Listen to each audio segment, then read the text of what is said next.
2+1. We're going to start off with our control panel on the side here. All of our 12 volt have their own little individual switches here. So when we want to use all of our 12 volt stuff, our lights will be on that side. That's our roof lights, etc. Then we've got some reading lights here. We need to have that on.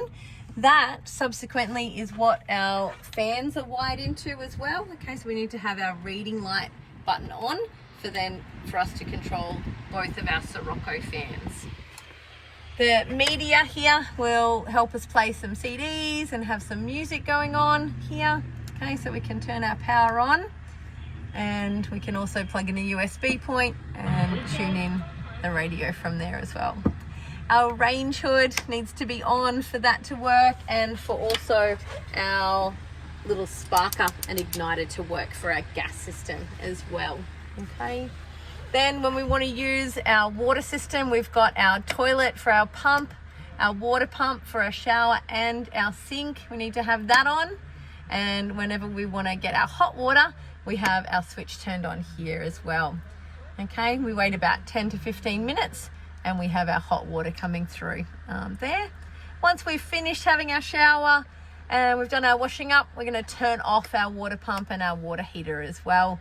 And if we're free camping, we really want to turn off the things that we're not using as well, just to conserve a bit of power there. Now we've got our battery gauge. This is the 240 battery gauge here, giving us an idea of that the battery charger is on. We're plugged into 240 power and how healthy our battery is, okay? And we've also got a water gauge here, so we can see how much fresh water and how much grey water we've got in here as well. A little bit of grey water in the tank, but our fresh water is nice and full.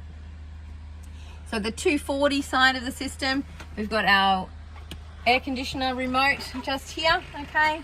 So that just is like our at home. We turn on the power, we change the mode from cooling to heating and our fan speed, and we've got some night modes and things on there as well. And our microwave is nice and simple. We've got a nice little button for our timer there, okay? And we can change from high, from medium to low, nice and simple as well, okay? Let's come on down to the front section.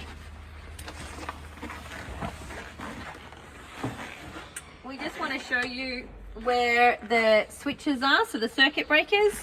Okay, there's the 240 circuit breakers on this first one here, and the big red one is an isolator switch. So if you're not using the van, we could actually turn that up into the 12 o'clock position, and that would turn all of our 12 volt off and not allow us to drain anything off our battery system. Right next to that, we've got some USB points and cigarette lighter socket points, so we could use them for charging, and just under when we don't have the 240 power available to us. Our fridge, let's just track back to our fridge. It is a compressor fridge.